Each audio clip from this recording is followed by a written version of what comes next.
we are interviewing and accepting a new job too quickly and not being protective enough of our time to really dig deeply into a potential new employer. Have you read their online reviews? Have you talked to other employees who work there? Be careful and take time in your job search. Make sure that you know what you're looking for.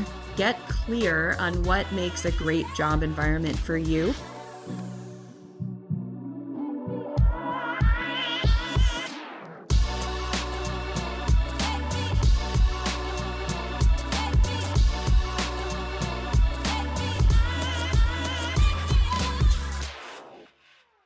Hello, and welcome to this episode of OysterLink's podcast.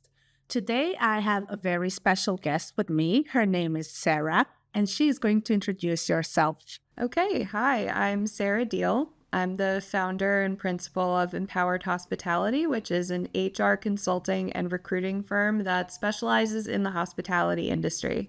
So we work with restaurant groups and hospitality businesses of all different shapes and sizes across the U.S.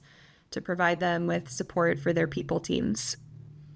Amazing. Thank you, Sarah, so much. So let's go a little bit back in the past. How did you end up in the hospitality sector?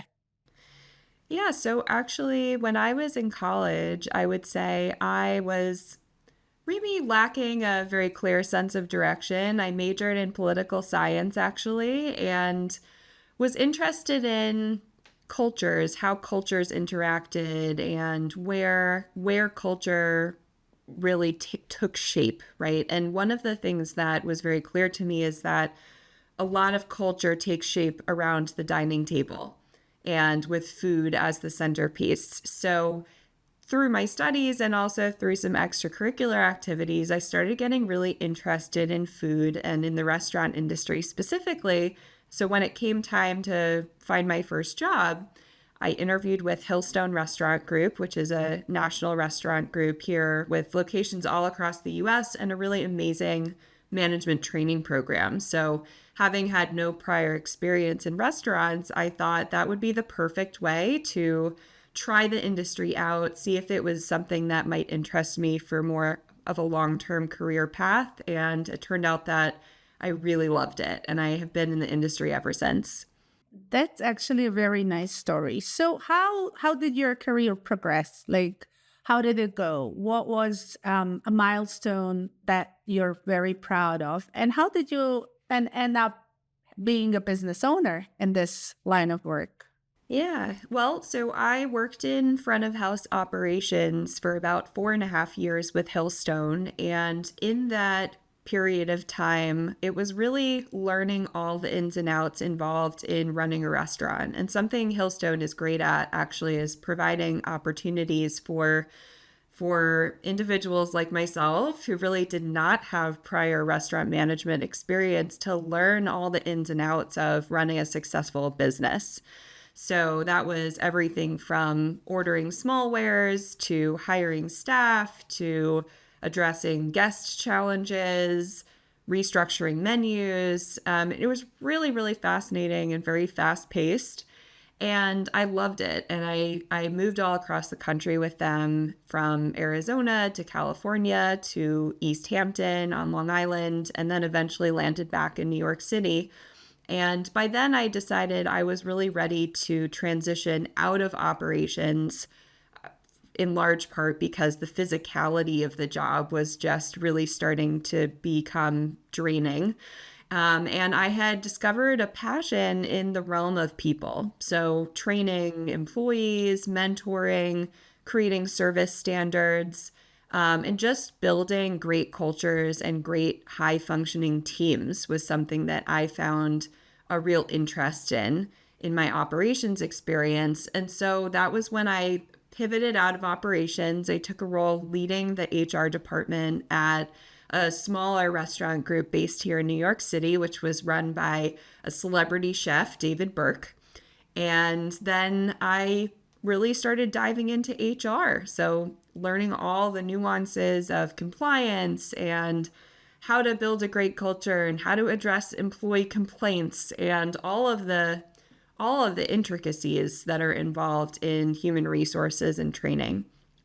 And so, I think for me, that was an amazing learning experience because the company was going through a bit of a cultural transition as Chef Burke actually himself transitioned away from the company, and we rebranded the business and rehired many leadership positions across the company.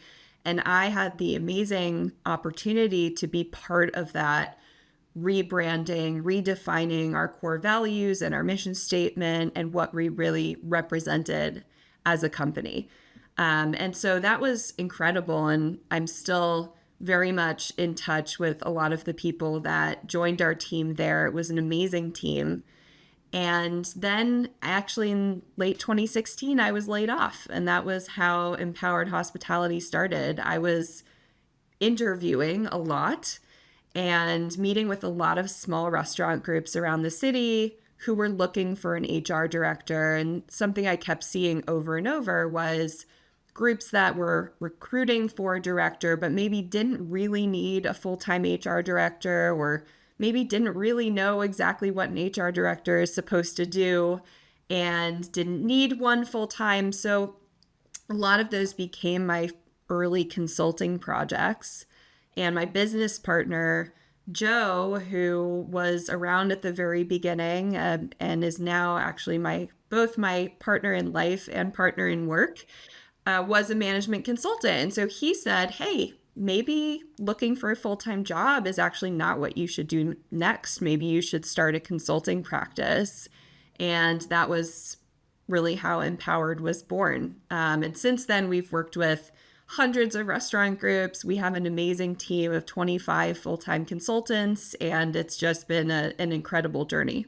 Wow, your story is empowering and inspirational. So thank you for sharing it. I'll dig a little bit more in the past, and then we're gonna move forward to the current job and business and a lot of other things. So you said that front of house stopped being your goal because of the physicality of the job. So what did you do to kind of maintain your health? Because this is something a lot of our audience is struggling with, getting burned out, getting injured, this and that. So what were your tricks to be good? Yeah, gosh, it's such a great question. And I think, I remember particularly being a newer manager and feeling like my whole life was really at the mercy of my team and my GM, and however they chose to schedule me, I had to show up, right? And that could be closing one day and opening the next morning. And, I was young then, so thankfully it was a little easier to navigate. But, I think as I matured and also started experiencing some of the challenges of maintaining that lifestyle, one big threshold certainly was becoming a general manager for the first time and having a little more control over my schedule. And not only that, but I had GMs during my younger years who were really thoughtful in terms of how they scheduled the management team. Maybe I didn't have every Saturday, Sunday off, but I would have maybe Monday, Tuesday off. And so I could have kind of a fake weekend, which made it feel a little bit more normal and kind of gave me time to recover. So I think leveraging your schedule is one really big thing to the extent that you can. And another thing I would say is I've always been really into fitness. And so I think actually the times that I have felt the best aren't really related to how much I'm working or the physicality of my job. It's actually much more related to my fitness routine. And whether that's, running or HIIT classes or yoga classes, I always try to maintain my health in that way. And a lot of, frankly, mental health comes from that as well, by just having an hour to unplug and really focus on myself and relaxing and kind of bringing the stress level down. Amazing. Thank you for sharing that. So let me ask you, what are some of the most important skills as a manager? Like, what would you top 5 that you would, give on the spot? Yeah. Well, look, I think that Manager is a very demanding role because it requires a lot of different things to be successful at that. One, I think, and I will say I struggled with this early in my career, is how you lead and inspire others, particularly as, again, a younger manager just starting in your career. Many of the employees that you might be responsible for managing are older than you and much more experienced than you. So it really clicked for me once I had learned how to tap into their experience and their knowledge, and also in return inspire their respect by working hard myself and asking smart questions, and always giving a charitable assumption, like assuming the best if there was a bad situation or a challenge, coming at it from a perspective of, like, I know that you didn't intend for this to go badly, and I'm here to help you. So that's one thing that I think is very important.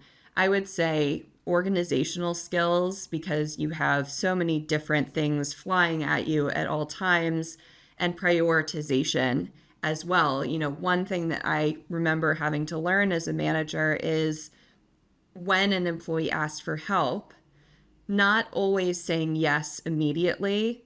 Yes, we're in the middle of service, but let's go sit down in the office and talk about what you're concerned about. You, as a manager, are responsible for a very special and important set of responsibilities that only you are responsible for. And so, as much as you should be supportive and you should absolutely listen and help when an employee has a challenge, you also are responsible for making sure all of your other responsibilities get done. And so being selective about when you have certain conversations is absolutely normal and should be applauded in a way, even though sometimes it can feel uncomfortable to say, now isn't a great time to talk, let's schedule time later. So being protective of your time, I think, is incredibly important. And then I would also say just being really curious and inquisitive, because there are so many opportunities to grow within our industry, whether it's learning how a P&L works, or learning how to structure a wine list, or learning how to become a better coach and leader. The managers who I have worked with who have been able to grow the most quickly in their careers are people who take learning very seriously and aren't afraid to ask questions or even ask for opportunities to take on more responsibility so they can learn to do additional things involved in running a restaurant. Wow, amazing. Thank you. So let's go now to your current business. What would you say are some of the skills that the restaurants you're working with are looking for in their employees? What should the candidates put up on their resume, how to structure the resume to actually get hired? Mm-hmm.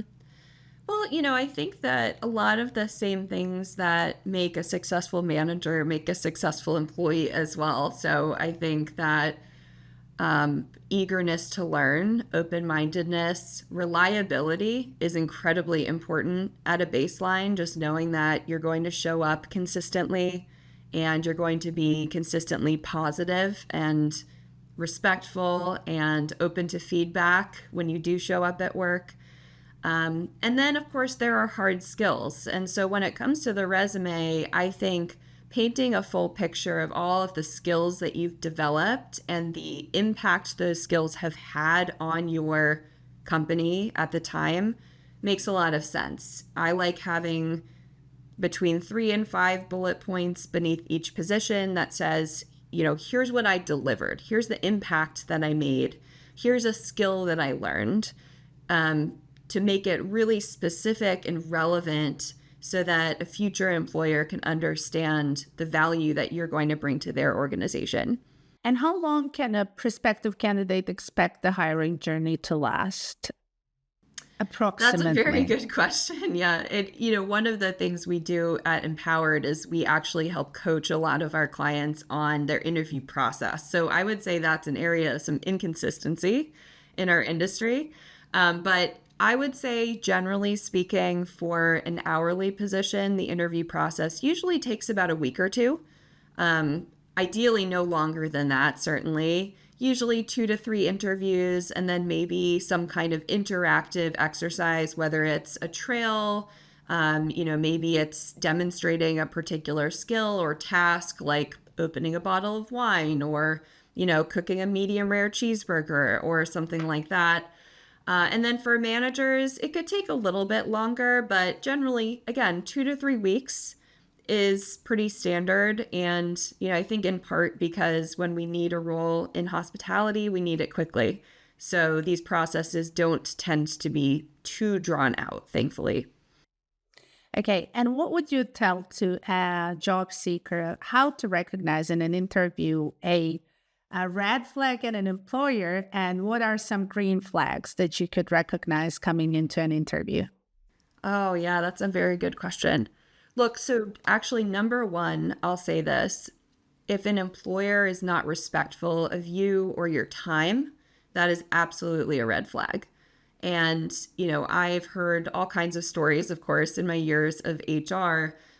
One consistent frustration with candidates is I showed up at my scheduled interview time and the manager wasn't available to meet with me, or the manager kept me waiting for 30 minutes before interviewing me. And I would just say, you don't owe that opportunity anything. If they keep you waiting for 30 minutes, 45 minutes, it just means that you're not a priority to them. And so I do think we should take those signals very seriously and realize that if they're treating you as a potential employee in that way, it will be even more extreme once you're on board with them. So I think that's one really big thing is just trust your gut and pay attention to the signals that the employer is sending you in terms of how much of a priority it is for them to give you the time. Amazing. Thank you so much. That's very important because I keep on receiving different complaints from our audience saying, oh, I'm experiencing this or that.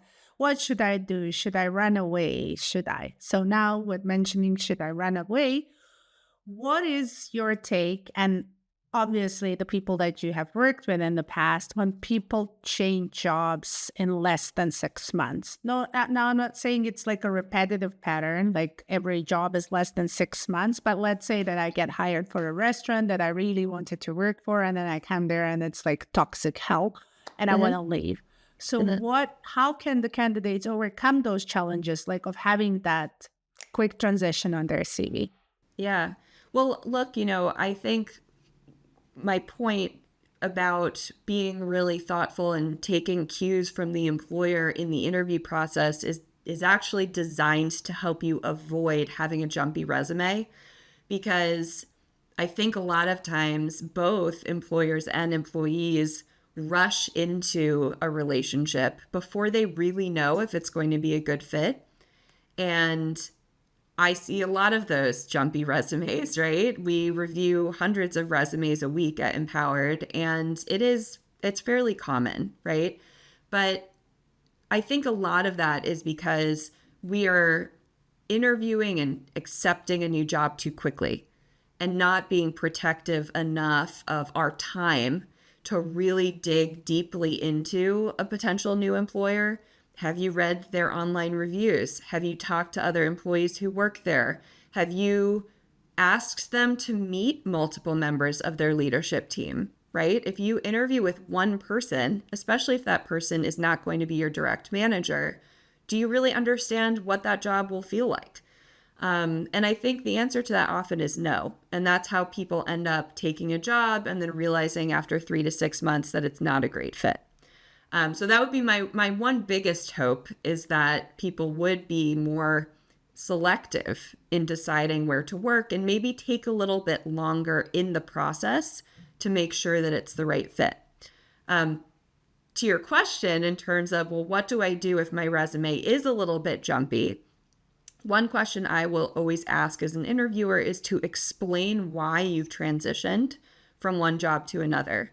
So coming prepared with brief explanations that are transparent and that are objective to explain why you've left one position and moved to another is really important. Being able to speak to that really confidently and also stand up for yourself. If you left somewhere because it was toxic, it's okay to say that. You might want to be thoughtful about how you say it and not demonstrating a pattern of blaming past employers. That can be a red flag from a candidate perspective. But again, just being open about it, not hiding things on your resume. Often we'll do reference checks and we'll realize that maybe the dates on someone's resume don't line up. Maybe they had a position briefly that they didn't stay in and they didn't put it on their resume. That to me is also a red flag because it means the person is hiding something and not being fully transparent. So it raises a question about their overall level of integrity. So I think just again, be honest, be open about why you moved from one role to the next. Make sure they're good reasons. Make sure, when you're explaining them, it makes sense objectively why you made that decision. And then try big picture to minimize jumping from one job to another by just being more careful in the interview process. I think that that's the most useful advice we have gotten so far. So thank you. So just to clarify this, even if you had a job that you kept only for 3 months, your advice is to put it on the resume, not just take it out from the resume, correct? Yeah, I mean, look, I do. I think that honesty and transparency is very important. Now, you know that you're going to be required to explain, and that sometimes can put you in a difficult position. But I do think that it's better to be honest than it is to hide something and then have it come out later in the process, which is sometimes what happens. Okay, amazing. Thank you so much. Based on your experience in the current hiring trends, what are some roles that are, like lacking? There's not sufficient of servers, bartenders, whatever it might be. Well, everything, right? We definitely have a shortage of talent across the board in hospitality, in back of house in particular. There was a moment in time where I feel like there was so much interest in the country at large about becoming a chef. It was when the Food Network had just become really popular and culinary schools were over enrolled, and that was kind of like the golden age of back of house staffing because there was always someone behind the person who was in the role currently, and a lot of people were really excited about growing within the industry. And I think, unfortunately, for better or for worse, some of that luster has kind of worn off, and mostly because people have realized it's a hard job. And no matter what job you're working in hospitality, it's hard, and it's not all the glamour that you see on TV. So we do have a shortage across the board. I would say, from my perspective, I think that always finding entry-level managers is challenging, honestly. And part of that is because there are a lot of people available and interested in those roles, but finding the right person and someone who, isn't necessarily the best server, right? Like promoting the person who's the best at some other job into a management role can be a mistake. But someone who genuinely loves the idea of being a manager and growing their career and learning how to run the business and all of the other unique things that a manager is responsible for, I think that can be really challenging. And a lot of our clients maybe don't have gaps in those roles or job openings in those roles, but what they are is they're struggling to develop those people. And so I would say it's a big opportunity, particularly if someone wants to move out of an hourly position into, a role with more upward mobility. It's a great time to consider becoming a manager. I would say, doing it with a company that provides resources and that can help you grow is really important, because doing it in an environment where you're not supported can kind of not set you up to be successful. Okay, great. Thank you for sharing that because I've seen a trend amongst the young generations, and I'm gonna address it right now. What do you say would be um, a smart way to attract the younger generation back to the industry? Because as you said, it has worn off a little bit. Yes, we have MasterChef, and now we had the winner who is a millennial, and like the runner up for Gen Z, and so on and so forth. But what else can we do to actually attract the people? Yeah, well, look, I think our industry unfortunately has a reputation for being pretty unhealthy. And again, it started back in the day when Anthony Bourdain was in the kitchen and all of the things, the stories he tells in all of his books, right? That there were drugs and sex and you were working crazy hours and there were angry chefs throwing pots and pans and all of these things that, thankfully are less and less true. But I think we've come probably 90% of the way, but there's another 10% in terms of really caring for our employees. And that is really what Gen Z and the younger generations are looking for. It's a place where they can be an individual and where they feel like their needs and their desires are cared for, and there's a clear career path, and there are resources for them to learn and develop. So, those are the things that employers can do more of to really help attract and then retain a younger generation of talent. Amazing. Thank you. So now with attracting the younger generations, how important is a well-structured job description? Yeah, well, look, everyone wants job clarity, right? So we do a lot of employee engagement surveys at Empowered, and one of the questions we ask about and almost always have room for improvement is, do you clearly understand what your responsibilities are? And so the confusion that can come from not having a clear job description can be harmful to someone's morale and their ability to grow within a company. So, yeah, having a clear job description is very important. I also think there's a flip side to that, which is being willing to go beyond your job description is really how you grow. And so I would caution any employees who are kind of looking at their job description as this very rigid and defined thing and saying, well, it's not my job, so I'm not going to do that because it's not on my job description. You're missing opportunities to expand your career. And I think there's always a give and take there of having clarity, but also having the expectation that you're willing to be flexible because our environment always requires flexibility.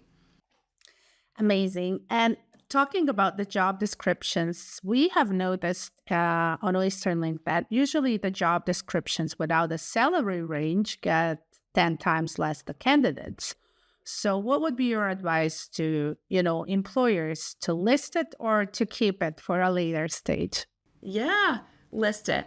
Absolutely, list it. And it's required in many states, actually, that we list the salary range, including here in New York. So in some cases, it's not even an option. But here's why I like this. You're going to go through the interview process with a candidate. And let's say you have not put the salary range out there for whatever reason, and you reveal it at the end of the process. The outcome is either it's what the employee was looking for and it's a happy surprise, or it is not what the employee is looking for. And in that case, you've gotten to a point where you've wasted a lot of time, and they may accept the job because they have sunk cost bias, right? Like they've already invested so much time, they feel like they have to move forward. But I'll tell you what they're going to do. They're going to keep looking for a job that pays what they're looking to earn. So I think not posting the range is fairly short-sighted in the sense that, yes, you may end up speaking to more candidates, but hiring someone below the range that they were looking for in the first place is never really a long-term solution anyway. Wow, thanks for sharing that. And now a little bit more about the salary range and the hourly wages. Do you see a trend of actually restaurant jobs being enough to, cover the living cost in New York City and not forcing people to do two or three jobs, which was a trend a couple of years ago? Yeah, no. I mean, I think that there's still a huge challenge for us in terms of cost of living. And, not only that, but if you think about where employees need to live in order to afford their lifestyle and also commute into work, I think it creates a lot of strain beyond the strain and the stress that they experience within the job environment, just commuting to work, right? Relying on public transportation or having multiple train transfers to get to work or taking a bus that's not reliable. You know, our industry definitely suffers from that. And I think a lot of our best examples of employers are really thinking about not what the minimum wage is, but what is the minimum livable wage so that they can make more sustainable careers for their employees. But yeah, I think it's absolutely still a challenge, particularly for back of house roles and particularly for the kind of entry level junior management roles. Why do you think is that? Like we are all well educated, all the resources are available to us. And yes, the cost has gone up. It's very hard to keep a business profitable. But as a consultant to restaurants, don't you see the then disbalance because they keep on losing their staff because those people go to higher paid positions and then having to invest in the hiring process again? Like, how can we make it a little bit more clear to the employers that, hey guys, you're just wasting money instead of actually investing money in your Yeah, people? yeah. I mean, I love that question because that's part of so many of our conversations with our clients. And I'll share an anecdote actually from a client that we're currently working with. They had, they're a fairly large company, multi-unit restaurant group. And when we first started working with them, they said, hey, we're having a real problem with turnover. We have gaps in our management teams all over the country. We don't know why. And, we have a great business and a great mission and values, and we're still having trouble hiring. And so we went through the process of benchmarking their management salaries against other similar businesses in their markets. And no surprise, we found out that they were paying about 10 to 20% below what their competitors were paying. And to your point, after increasing the salaries that they were offering, they were very quickly able to fill all of their open management positions and have since reduced the turnover rates that they were experiencing. And there is a cost to turnover. So, turnover can be anywhere from, 5,000 to 10,000 for any hourly employee. There are different ways of estimating this, but just a ballpark. If you think about that, and if your turnover is 70% a year, which is the industry average, that's very significant, right? We're talking about, a staff of 100, right? 70 people leave, $5,000 times 70. That's really significant. So, I think just demonstrating the math, honestly, is sometimes all that's needed to really convince an employer that it makes sense to invest in paying a little bit better, retaining employees, offering benefits, doing some of the things that will keep employees around for longer. Thank you. I think that that's going to be the cover of this podcast. It's just going to be the math. Yeah, it's powerful. It's powerful. And look, I would say in HR, I think sometimes the perception is that it's very fluffy and it's about culture and it's about making people happy and all of these things. And the reality is the business owners that we support care about the dollars and cents and they care about the bottom line.